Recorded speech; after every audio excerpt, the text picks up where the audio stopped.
My name is Ronnie Cruz, and this is Path of the Network Marketer. All right, welcome back to the show. Thanks for tuning in. Today is going to be an awesome episode for you network marketers out there because we're going to talk about 3 reasons why your social media strategy is not working. That's right, why it's not working.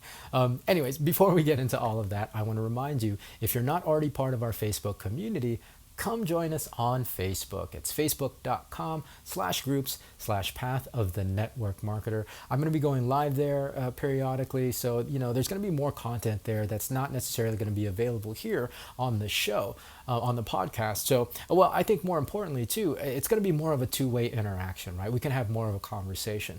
I encourage you, I encourage people that are part of that community to share what they're going through, right? Share what might be working for them, share what might not be working for them, right? Share what you might be struggling with. That to me is really the meaning and purpose of community, so that we can support each other on our journeys. And that's really what I want our community to be about on Facebook. So again, it's facebook.com/groups/path of the network marketer. I'll put the link in the show notes of this episode. Okay, so let's get right into it.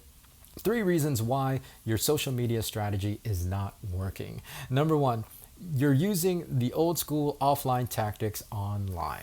Now, I talked about this in a recent episode that, some of the things that we've considered fundamentals in network marketing aren't actually true fundamentals, but rather they're very specific strategies and tactics. And so when we try to take these offline strategies and tactics online, thinking that they're fundamentals, they don't work at all because they're not actual true fundamentals. For example, starting conversations. Offline, it's relatively simple, right? Like as long as you're non-threatening and you have a friendly demeanor and the other individual is receptive to it, you can pretty much strike up a conversation in any situation and then develop rapport and so on and so forth.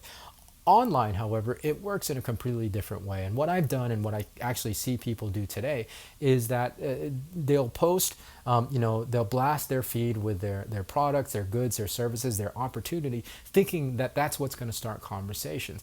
And that's just not how it works, right? Like with social media, it's a different order of operations, right? It's a different PEMDAS for those of you who remember old school math, right? PEMDAS, I don't know. That's a really, really old school reference. Anyways, it's a different order of operations. And I like to kind of think about it this way. If you're using social media for your network marketing business, the stuff that you post on your feed, it's going to be more of a courting process before you actually start the conversation. So you have to give people a reason to engage with your post, right? You have to continually provide value on your feed. And that's what is that courting process, so that when you do post something about your products, goods, or services, then they'll be more apt to listen to it, right? So think about it in that way. Blasting your products, your opportunity on your social feed especially without any context, is not going to work, right? You got to do more than that. You got to establish that authority. You have to establish that influence. Number 2. You're using your company's media assets without context, right?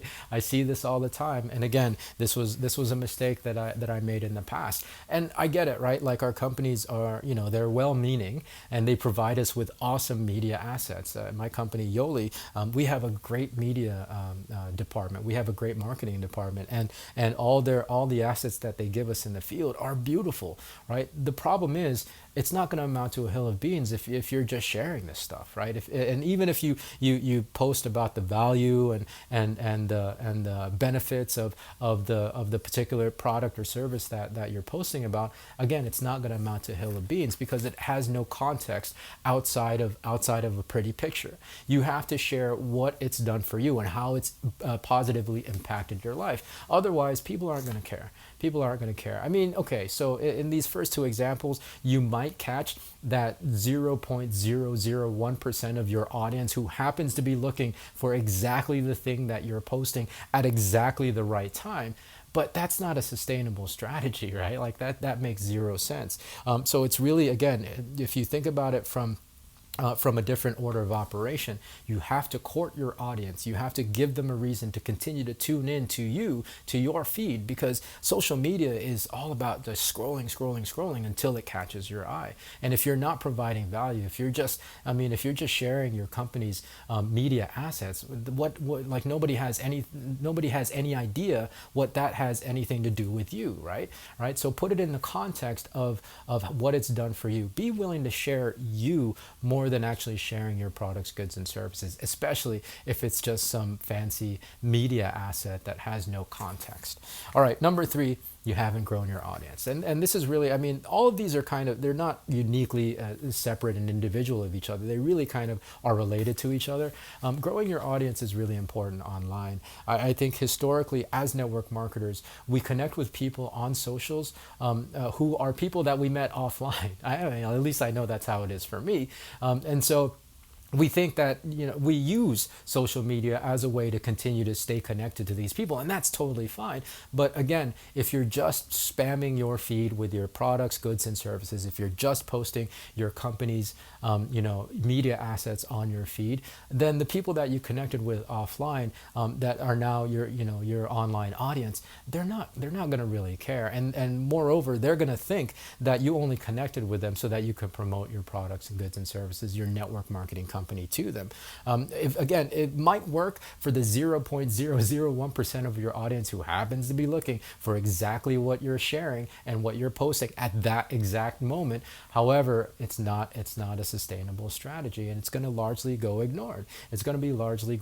And on top of that, if it's the same audience, if your audience isn't growing organically outside of the people that you met offline and then you connected with online, then they're just going to get tired of it, right? Like I've been in the profession for 16, almost 17 years, and I've been connected with a lot of the people online on my social feeds for as long of a duration, right? So everybody on my social feeds already know that I'm in network marketing. They already know that I'm with Yoli. They already know that I'm I promote and sell nutritional products. So continuing to post that without any context, continuing to just share my company's social media assets, and thinking that that's what's going to start conversation, it's going to be largely ineffective.